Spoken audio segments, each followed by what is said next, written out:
Aegyptus, le dessous du sable. Bonjour tout le monde. Aujourd'hui, dans Aegyptus, nous allons parler études, travail et rencontres. Le sujet du jour, le voici, j'ai nommé les études. Aujourd'hui est une mission spéciale, durant laquelle nous allons être accompagnés d'invités. Pour cette première partie, voici Simon Thuot, égyptologue. Bonjour. Bonjour. Et Séverine Lemaître, archéologue antiquisante. Bonjour. Bonjour. Alors, tout d'abord, une petite présentation.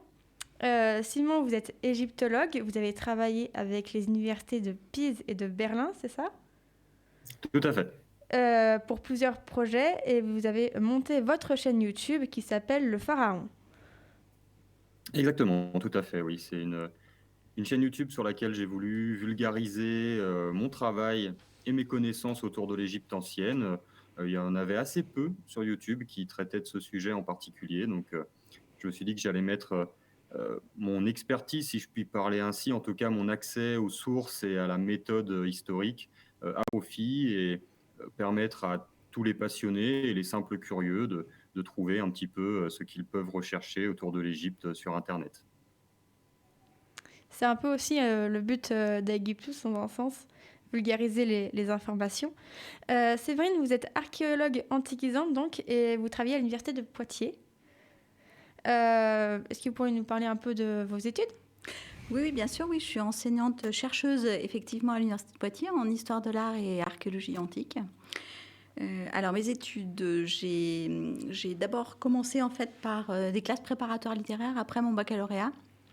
Et ensuite, j'ai accompli un cursus en histoire de l'art et archéologie, de la licence jusqu'au master.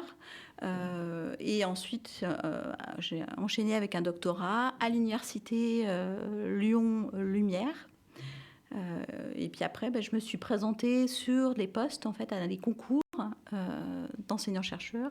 Et voilà, j'ai été nommée à Poitiers il y a une petite vingtaine d'années maintenant. Ok. C'est un bon parcours. Et vous, Simon, ça donne quoi ? Alors pour ma part, j'ai fait un parcours universitaire assez classique avec licence d'histoire-archéologie, un master d'histoire ancienne où j'ai commencé à me spécialiser en égyptologie à l'université de Strasbourg, pour ensuite enchaîner avec un doctorat d'égyptologie qui appartient au parcours archéologie à l'université Paul Valéry Montpellier 3. Donc doctorat que j'ai obtenu en 2017. Et ensuite, j'ai donc fait des années de post-doctorat à Pise et à Berlin. Et là, j'espère, si possible, dans un futur proche, trouver un poste de maître de conférence ou quelque chose comme ça dans une université, peut-être cette année ou les prochaines. C'est cool. Et si vous deviez expliquer votre métier à une personne qui cherche à s'orienter, comme maintenant c'est l'ouverture de Parcoursup, vous l'expliqueriez comment ? Alors, bonne question. Le métier d'égyptologue, c'est donc spécialiste de l'histoire de l'Égypte ancienne, période antique. C'est beaucoup de recherche, bien entendu. C'est beaucoup de travail de synthèse autour des documents que nous a livrés l'ancienne Égypte. Donc ça peut être des documents textuels, ça peut être des vestiges architecturaux, que ce soit du monumental, du bâti, ce genre de choses. Ça peut être des vestiges humains, animaux, bref, ou du mobilier, tout ce que l'archéologie permet de trouver sur le sol égyptien. Ensuite, on les analyse et on tente d'en tirer une synthèse pour améliorer notre connaissance de l'histoire de l'Égypte. Pour ma part, je suis plutôt spécialisé dans l'étude de la langue, dans tout ce qui est linguistique et philologie, donc l'étude des textes égyptiens. Et il y a aussi évidemment une part de partage dans ce métier, que ce soit à travers l'enseignement, à travers les conférences qu'on peut donner en association ou lors de colloques universitaires.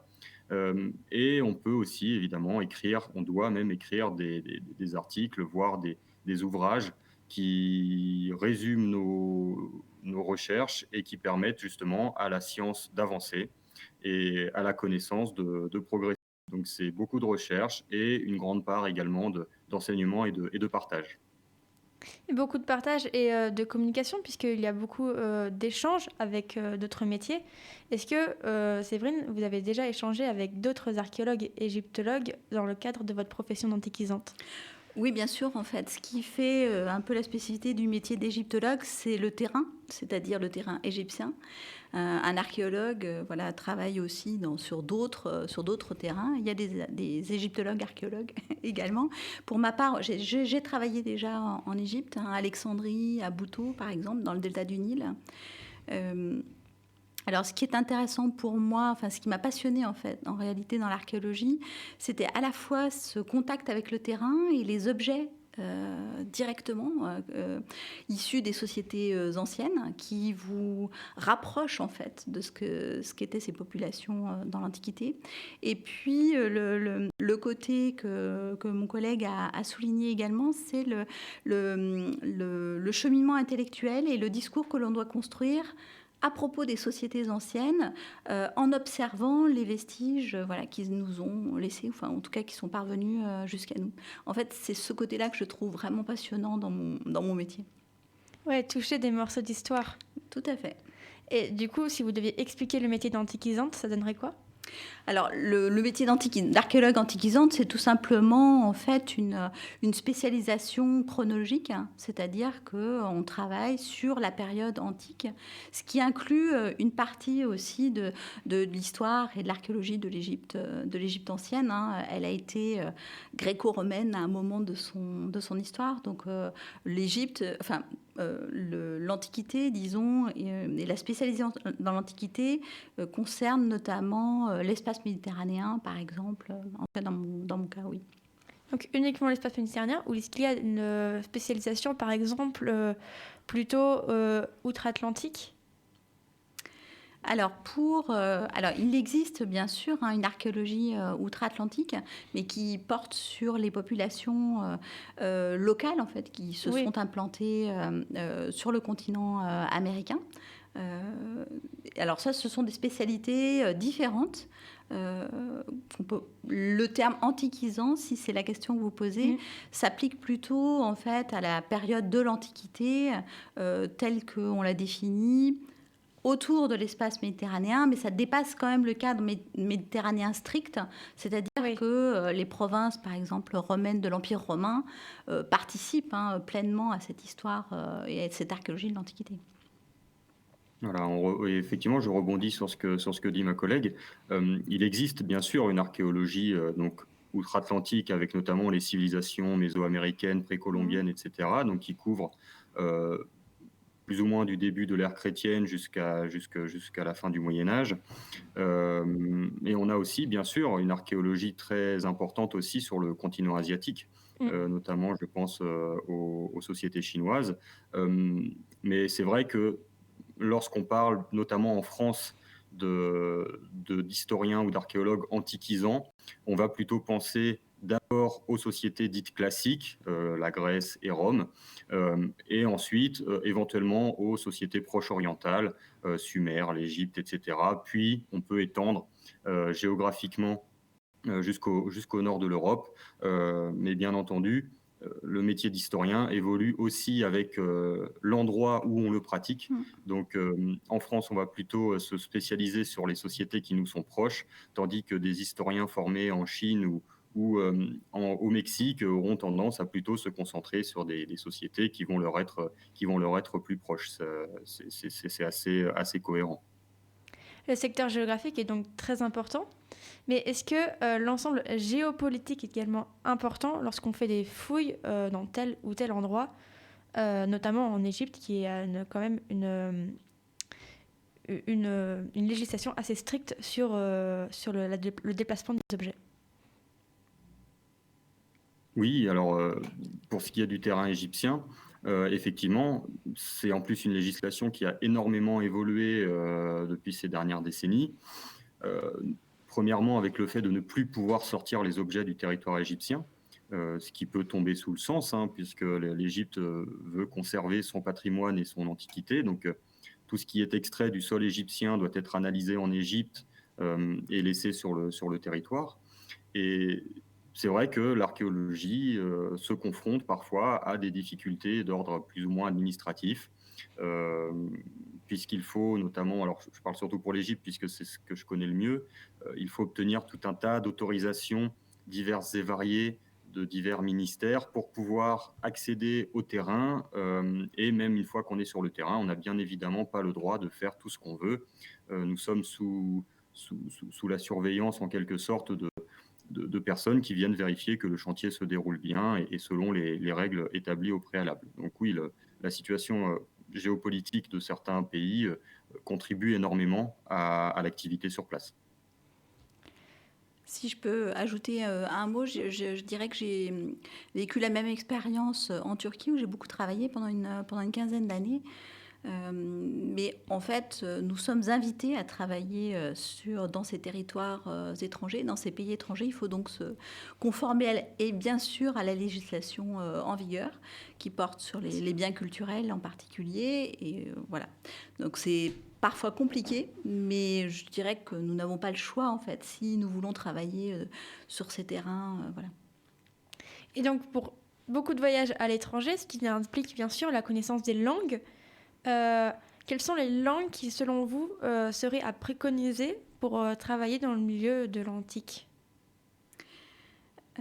Alors, on a évidemment tout intérêt à pratiquer plusieurs langues. L'anglais, aujourd'hui, est totalement indispensable. Bien sûr.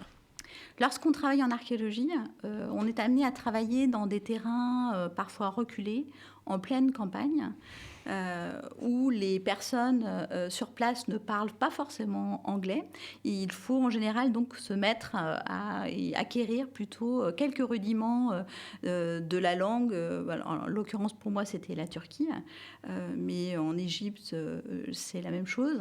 Lorsqu'on travaille sur un chantier de fouilles, et avec des ouvriers, il faut pouvoir échanger avec eux pour que le travail se fasse de la bonne manière, etc.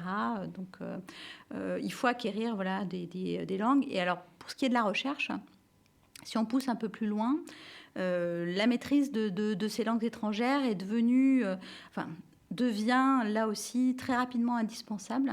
Je pense en particulier l'allemand, et j'imagine que mon collègue ne me contredira pas sur ce point-là. L'allemand, l'italien, l'espagnol, en fait, toutes ces langues, tout dépend du terrain sur lequel vous travaillez. Et j'ajouterais que le terrain, c'est l'élément... dans l'archéologie, l'approche spatiale, c'est ce qui fait la spécificité de l'archéologie. Et donc, on est profondément attaché, en fait, au terrain sur lequel on fait notre recherche. Et de ce terrain et de la localisation de ce terrain, découle tout un tas de choses, comme les langues dans lesquelles vous devez vous spécialiser ou que vous devez acquérir, etc. Oui, je suis tout à fait d'accord avec ma collègue.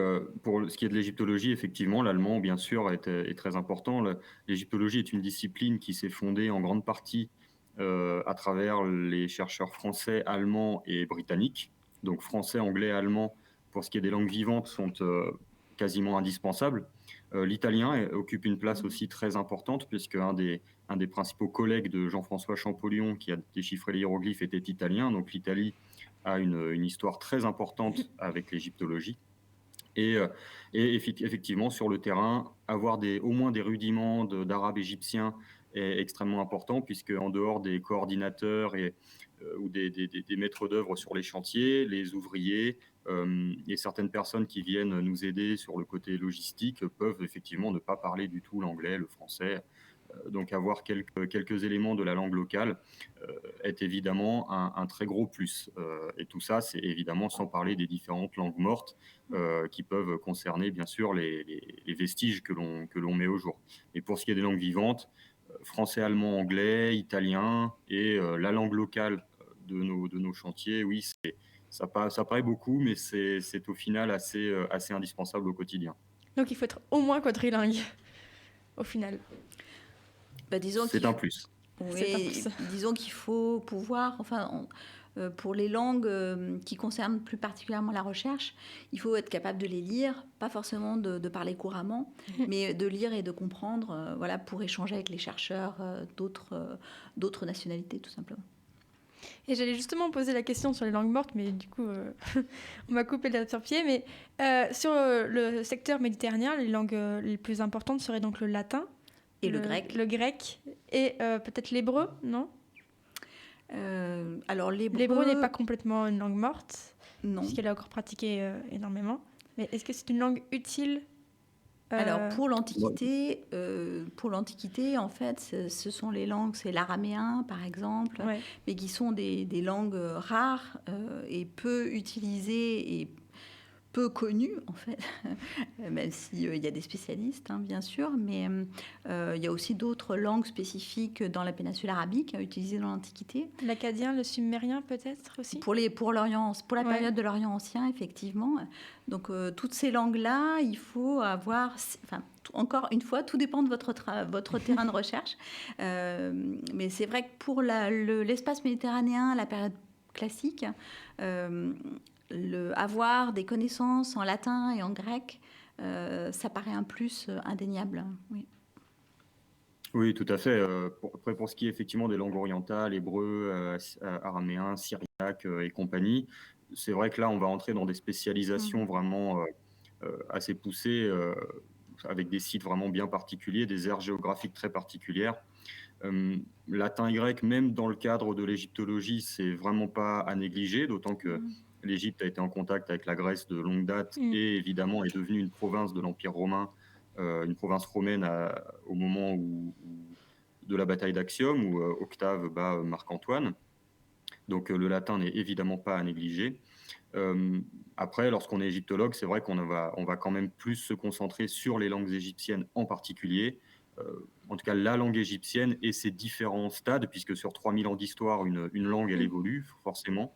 Et donc, la connaissance de l'égyptien, même si on n'est pas spécialiste des textes, est assez indispensable. Après, une connaissance plus ou moins poussée, si on est philologue, bien sûr qu'on va la connaître sur le bout des doigts. Si on s'y intéresse moins, il faut avoir au minimum des bases pour pouvoir lire des inscriptions les plus rudimentaires. Mais c'est vrai que tout le bagage linguistique, quel qu'il soit, ne sera jamais négligeable et ne sera jamais perdu de toute façon dans le monde de la recherche et de l'archéologie, puisque ça pourra être amené à servir dans certains cas. Tout à fait. Ça me fait penser d'ailleurs du coup aussi à tout ce bagage en fait, mais également le bagage humain, les rencontres. Est-ce que, par exemple sur un chantier archéologique ou même dans des rencontres de la vie de tous les jours, à quel point est-ce que ça peut être utile sur des travaux de recherche? Alors si je peux juste te répondre, je donnerai deux exemples. D'exemples de rencontres qui, moi, ont été déterminantes dans mon parcours. Je ne fais pas partie des archéologues qui souhaitaient devenir archéologues depuis qu'ils sont tout petits. Mais c'est bien la rencontre avec un professeur et un cours qu'il donnait à l'université de Lyon, donc c'était en licence, qui m'a convaincue, en fait, vraiment de devenir archéologue. Je suivais son cours et je me suis dit... Ah, mais c'est le métier que je veux faire, vraiment. Donc, les rencontres sont absolument déterminantes. Et ce professeur est devenu mon directeur de recherche. Je peux citer son nom, c'est Armand Debat, voilà, qui était au CNRS à Lyon et qui donnait des cours à l'université. Donc ça, c'était une première rencontre déterminante. Les rencontres, ensuite, ce sont toutes les rencontres qui ont lieu dans le cadre de la recherche, qui sont extrêmement stimulantes dans les colloques, aussi dans les missions qu'on peut faire en France ou à l'étranger, où là, on a n'importe quelle manifestation scientifique et l'occasion vraiment d'échanger, de stimuler notre intellect. Et dans certains colloques qui sont organisés régulièrement, moi, en tout cas, j'ai développé des amitiés, en fait, de colloques, c'est-à-dire des gens que je n'ai l'occasion de voir que dans ces manifestations scientifiques, parce que nos vies sont différentes, dans des lieux différents, mais simplement tous les 2 ans ou tous les 4 ans, on se rencontre lors de tel ou tel congrès ou manifestation, et toutes ces manifestations, elles sont l'occasion de nouer des échanges, et c'est un des aspects de mon métier que j'adore en fait, hein, vraiment, c'est cette possibilité d'échanger et surtout de rencontrer de manière très facile d'autres personnes qui ont les mêmes centres d'intérêt que vous. Oui, je suis 100% d'accord avec Séverine. Effectivement, en colloque, on croise énormément de collègues. Des fois, il y a des colloques à plusieurs centaines de personnes, donc on croise énormément de monde. Et certains collègues rencontrés au détour d'une conférence qui nous a plu sont devenus des amis qu'on a plaisir à revoir par exemple, lorsqu'on va dans le pays où ils travaillent ou lorsqu'ils viennent nous rendre visite ou lorsqu'on se revoit lors d'un colloque. Donc, c'est extrêmement important. Et un autre exemple un peu bête, mais qui illustre bien ce propos, c'est aussi notamment l'inclusion des nouvelles technologies dans l'histoire et l'archéologie. Ça permet de rencontrer des spécialistes de disciplines auxquelles on n'avait pas du tout accès auparavant, et puis surtout parce qu'on n'a pas fait les études pour. Moi, typiquement, la radiologie ou la médecine légale, j'y connais absolument rien. Mais lorsqu'on a des gens qui viennent sur les chantiers pour voir les restes humains, qui passent dans des scanners, des momies, ce genre de choses pour en tirer des résultats divers et variés, ça nous permet aussi de rentrer dans un monde complètement nouveau, et c'est extrêmement stimulant intellectuellement et humainement. Donc c'est vrai que ça, l'ouverture de la recherche et de notre travail au monde et à de nouvelles disciplines, c'est très très très enrichissant. Donc ça aussi, en fait, ce sont des métiers qui sont également dans un univers de co-formation, dans un sens. La co-formation, c'est aussi un des points clés du lycée où je suis. Et donc, vous êtes continuellement en train de vous co-former et de vous informer et de vous former. Donc, ça fait beaucoup de former, mais voilà. Oui, de toute façon, ce métier est un métier où on apprend tout le temps. Parce que ne serait-ce que quand on est dans une période de recherche en bibliothèque ou ailleurs, et qu'on doit lire des livres et des articles écrits par des collègues pour se former sur un sujet en particulier ou pour vérifier nos hypothèses, en fait, on est dans un métier d'apprentissage permanent. Et lorsqu'on est sur un chantier archéologique, la moindre découverte peut amener à réfléchir autour d'une problématique ou même à remettre en question totalement ce qu'on imaginait jusqu'alors. Donc oui, c'est un métier où on apprend continuellement. Et moi qui suis plus historien qu'archéologue, puisque j'ai une formation d'archéologie assez limitée, lorsque je suis sur le terrain et que je discute avec des collègues qui sont vraiment des archéologues confirmés, accomplis, ils m'apprennent tous les jours 1 million de choses qui sont absolument passionnantes. Et moi, j'essaie de leur rendre ensuite lorsqu'on est dans la partie analytique des vestiges. Et cette synergie est vraiment extrêmement stimulante. Est-ce que... Oui, vous vouliez dire quelque chose ? Non, simplement ajouter que dans mon métier d'enseignante à l'université, c'est un des aspects que j'aime aussi, c'est le fait d'apprendre toujours plus, de boucher les trous de ma culture, etc. En faisant les cours, j'apprends autant aux étudiants, enfin j'apprends autant que j'espère apprendre aux étudiants. Voilà, donc la curiosité fait partie des qualités qu'il faut avoir pour, je pense, faire ce métier et y être heureux surtout, voilà, y trouver satisfaction. C'était justement la question qui allait suivre, c'était sur quel est le plaisir en fait, qu'il y a à former à notre métier les étudiants que l'on rencontre. Qu'est-ce qui est vraiment fascinant dans cet autre sens de la formation, le fait de former les autres? Si je peux répondre, alors d'abord le métier d'enseignant à l'université, il a premièrement vocation à transmettre des connaissances et à former à des méthodes spécifiques à certaines disciplines comme l'archéologie mais aussi l'histoire. Donc c'est une partie intégrante du métier. Et moi, j'avoue que faire partager mes connaissances aux étudiants, c'est un de mes grands plaisirs, voilà, de les emmener, même virtuellement, se promener en Italie, à Pompéi, en France, dans différents lieux, leur montrer des sites archéologiques tout à fait exceptionnels. Ça fait partie, voilà, des plaisirs de l'enseignement, hein, cette idée de partager. Voilà. C'est même le fondement, je pense, de ce métier. Oui, alors pour ma part, j'ai un petit peu moins d'expérience dans l'enseignement à l'université. J'ai surtout réalisé quelques TD, quelques cours magistraux pendant mes études et mes post-docs. Mais quelque chose aussi que j'ai beaucoup aimé lorsque j'ai enseigné à des étudiants en université, par exemple, en première année de licence, lorsque les étudiants arrivent à l'université, beaucoup ne savent pas forcément parfaitement vers quelle voie ils veulent se diriger. Il y a un tronc commun, donc certains veulent plutôt se diriger vers du médiéval, vers du moderne, vers de l'antique et de l'antique.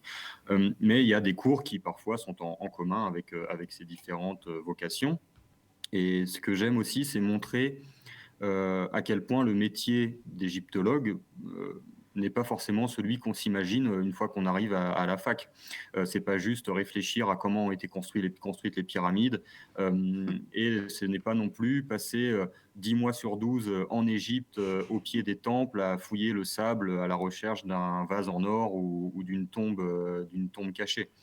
Donc c'est aussi voilà, déconstruire certaines idées reçues qui peuvent continuer à exister, montrer quelle est la réalité du métier, mais que même si on n'est pas vraiment des Indiana Jones à la recherche de la nouvelle tombe de Toutankhamon, ce métier reste un métier absolument passionnant et qui est tellement varié, tellement divers à travers ses nombreuses spécialités, et c'est valable pour plein d'autres disciplines, hein, mais que c'est un métier tellement varié qu'en fait, beaucoup peuvent y trouver leur compte en se penchant sur la partie qui va les passionner le plus. Je dirais, si je peux ajouter un point, que la vocation, par exemple, de la licence licence d'histoire de l'art et archéologie telle qu'elle existe à l'Université de Poitiers, c'est vraiment de montrer, de déconstruire, je suis tout à fait d'accord avec mon collègue, à l'image de l'archéologue, qu'on réduit souvent à Indiana Jones, et de montrer aux étudiants tous les possibles, parce que derrière le mot archéologue se cache en réalité une infinité de métiers différents qui ont tous en commun alors l'approche avec le terrain, bien sûr, et aussi voilà, la curiosité, l'envie d'acquérir des connaissances sur les sociétés anciennes, anciennes ou médiévales, ou un peu plus récentes même d'ailleurs. Donc c'est déconstruire cette image de l'archéologue et montrer tous les possibles de ce métier. Ouais, c'est quelque chose que j'ai beaucoup remarqué, notamment l'année dernière où j'ai fait un stage d'archéologie. Et donc en fait, on avait des journées divisées en deux. La moitié de la journée, on était sur un espèce de faux terrain, puisque les vrais terrains étaient interdits d'accès pour des causes diverses. Et du coup, on était sur un terrain d'essai où on creusait, on déterrait, on balayait, on rebouchait les trous, on refaisait des trous, etc. Et l'autre moitié de la journée, on était uniquement en théorie et on apprenait beaucoup de choses, notamment sur la diversité des métiers. Par exemple, la carpologie, l'étude des graines. On ne dirait pas comme ça, mais c'est hyper important. Et ça, c'est des choses, justement, c'est toute la diversité des métiers. Et j'ai un ami comme ça qui a décidé de devenir xylologue, étudier le bois à travers l'histoire. Il y en a très peu, je crois. Oui, mais tout à fait. C'est vrai que on se rend pas compte lorsqu'on ne nous l'explique pas. En fait, si on ne nous le dit pas, on se rend pas compte de la variété des spécialités en archéo et en histoire. Alors, on connaît souvent un peu plus celle en histoire parce que c'est souvent mieux diffusé, mais pour l'archéologie, effectivement, ne serait-ce que la céramologie, moi je me moque souvent un peu de mes collègues céramologues parce qu'on trouve plein de petits morceaux de poterie partout et je m'amuse toujours à leur dire que tout se ressemble et que je comprends pas comment ils font pour voir la différence. Mais c'est là qu'on voit aussi que c'est un métier justement qui demande de vraies compétences, de vraies connaissances et de vrais savoir-faire, et que chaque spécialité a une importance réelle dans la réalisation de ce qu'on fait et dans l'accès à la connaissance. Alors, si je peux rebondir sur les céramologues que vous moquez gentiment, alors j'en suis une, donc je réagis. Mais bon, nous sommes habitués à ce genre de réflexion et qu'on prend finalement avec... avec bonne humeur, il n'y a pas de problème. En fait, ce que je trouve, moi, fascinant vraiment dans toutes les disciplines qui sont liées à la culture matérielle ou au paléo-environnement qu'on approche par les sites archéologiques, c'est le fait de partir d'un petit tas de fragments de poterie que la plupart des gens vont considérer comme informes ou au pire inintéressantes. Et grâce à nos connaissances, à partir de ce petit tas de tessons, de poterie ou d'ossements, pour ceux qui sont spécialistes d'archéozoologie par exemple, eh bien, c'est d'arriver à produire un discours intelligible qui va apporter des connaissances sur les habitants du site, qui ont fréquenté le site qu'on est en train de fouiller. Ça, c'est aussi un aspect que je trouve assez fascinant dans mon métier, c'est-à-dire de partir de choses qui sont inintelligibles pour la plupart des gens et d'arriver à produire un discours compréhensible et qui apporte des informations. Et c'est justement pour ça que j'ai tendance à me moquer effectivement gentiment de ces collègues-là, parce que je suis parfois un peu jaloux de tout ce qu'ils arrivent à extraire à partir des vestiges qu'on trouve, des vestiges matériels justement qu'on trouve dans les tombes, alors que on a parfois tant de mal, les philologues, à sortir quelque chose de compréhensible d'un texte qui pourtant tout le monde pourrait se dire normalement un texte on a l'information dedans et on peut la sortir avec un peu d'analyse, et parfois c'est assez complexe à extraire, et lorsque je vois ce que sont capables de faire certains collègues sur de l'histoire matérielle et artefactuelle, je trouve ça assez magnifique, et c'est pour ça que je me moque d'eux, parce qu'au fond je pense que je suis un peu jaloux de ce qu'ils arrivent à faire. C'est pas gentil d'être jaloux, c'est pas sympa ça.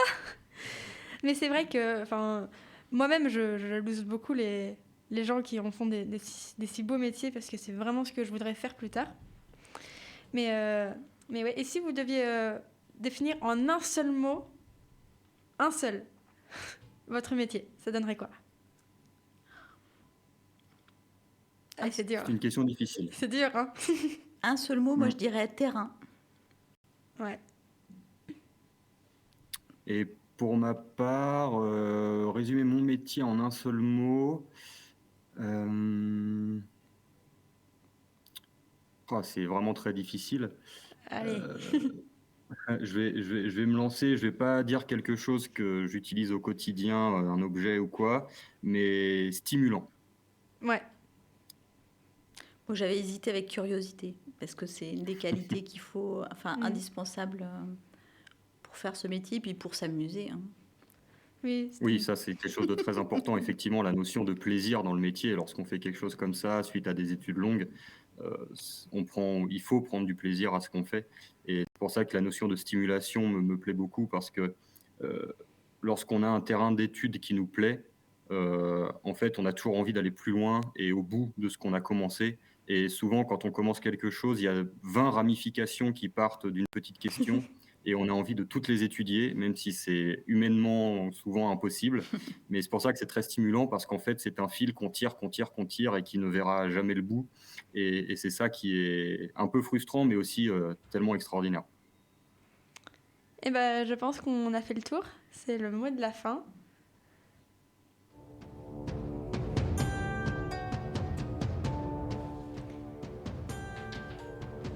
Bien cachés sous les sables d'Égypte se cachent parfois les petits esprits qui découvrent les grandes légendes. À bientôt pour voir ce que les sables d'Égypte nous réservent.